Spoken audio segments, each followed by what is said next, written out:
get up. Time is barely on our side. I don't wanna waste what's left. The storms we chase are leading us, and love is all we'll ever trust. Yeah, no, I don't wanna waste what's left. And on we'll go.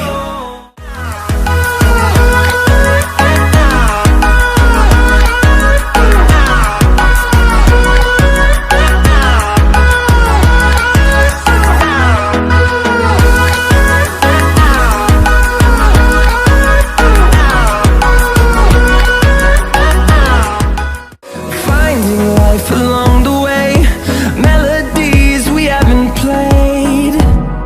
No, I don't want no rest. Echo. Example 1. How many mg are there in 5.6 kg of water? Hore waxaan u soo sheegnay base unit inuu yahay meter iyo gram. Base unit inuu yahay meter iyo gram. Base unit markaan leeyahay waxaan ka wadaa hadda jadwalkan waxaan u magacaabnay tetrameter. Base unit kan kale oo meter. Base unit tetrameter, gigameter, megameter, kilometer. On the other hand, waxaan kaloo isticmaali karnaa tetragram, gigagram, megagram, kilogram, so on, etc. Example 1.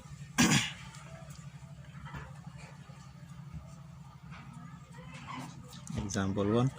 How many milligram are there in 5.6 kg kilogram of water? The quantity we are given waxaan siiyey 5.6 kg into milligram. waxaan leenahay 5.6 kg times mg all over 1 kg. This is the quantity. tirada aan ka bedelayno waa kg. Therefore kg waxaan geynaynaa hoos, tiradan u bedelayno waxaan saarnaynaa kor as halkan inoogu muuqato.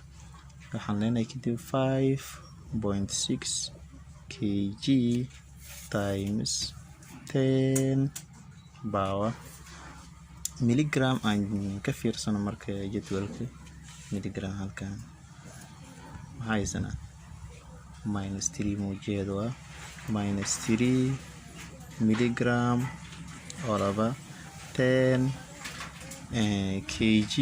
aan ka fiirino jadwalka haysana positive 3 kg.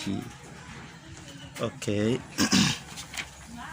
kadib waxaan leenahay 5 -3 mg all over 10 power 3 kg.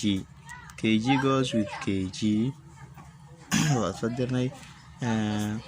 markaan joogno laws of indices waxaan soo aragnay markaan haysto muujiyo ma ah loo qaybiyey another sal n ay noqonaysa salka inaan hal iska tuurayna aan hal soo qaadanayno, muujiyahana aan kala jarayno. Same applies in this case. halkan waa isla tabtii. waxaan leenahay 5.6 times 10 power muujiyahan soo qaadan mid waan iska tuuraya 3 minus 3 mg. minus times minus plus times 10 6 mg. Example 2. How many micrometer are there in 67.4 gigameter? Example 2. Hanaysana 67.4 gigameter lena times hallo bedela micrometer all over 1 gigameter. jadwalkan ku laabanayna waxaan qoraa 67.4 gigameter times 10 micrometer micrometer minus 6 micrometer all over 10 gigameter maxaa haystaa 6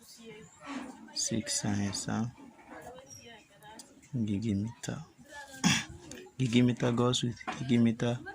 67.4 times 10 1 base scatter moja 6 minus 6 close micrometer. Minus times minus obviously plus 6.4 times 10 power 12 micrometer.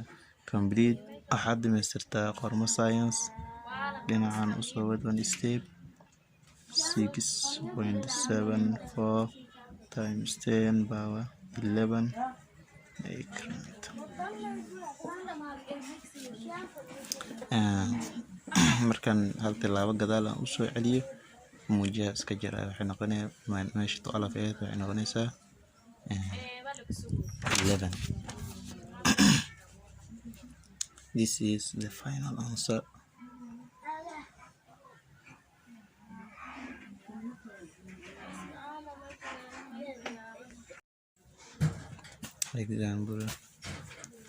Example 3.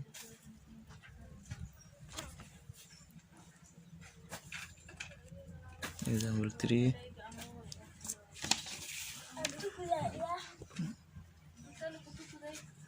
How many nanometer are there in 13.7 picometer? Haisana 13.7 picometer into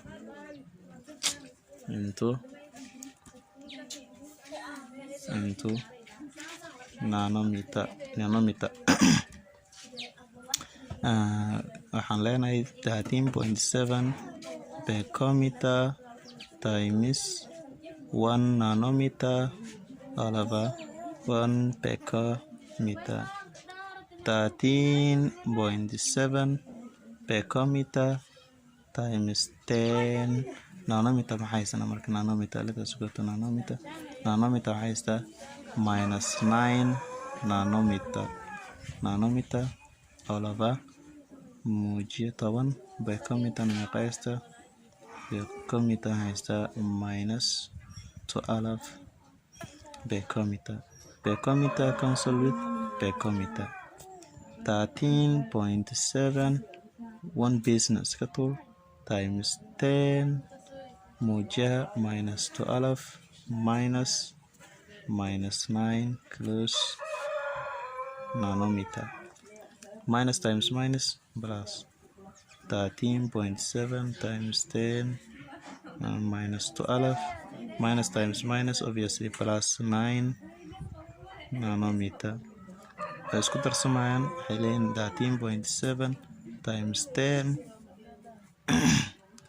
minus 12 plus 9 is equal to minus 3 nanometer. Shift one step here. Minus 37 times 10 minus 4 nanometer. muujiyaha markuu yahay negative markuu yahay when you shift one step backward muujiyaha minuska uu ku darsamayo oo wuxuu noqonayaa minus 4. in this case meeshii hore aan soo aragnay halkan markay positive ahayd way isjarto soomeen laakiin halkan waxay ahayd positive muujiyaha positive ah halkan waa muujiyaha negative ah. when it is negative then the value of the negative will be also increasing. thank you for watching. waa ku mahadsantahay daawashada daawatay videogeyga. la soco video kale ayaan soo wadaa oo ku saabsan maadada physics-ka ah. cooperationkaada muhiim ayuu yahay. comment, like, share, subscribe kulli dhiirigelin ayay tahay. la socda waa ustaad Cabdirasaaq ila socda.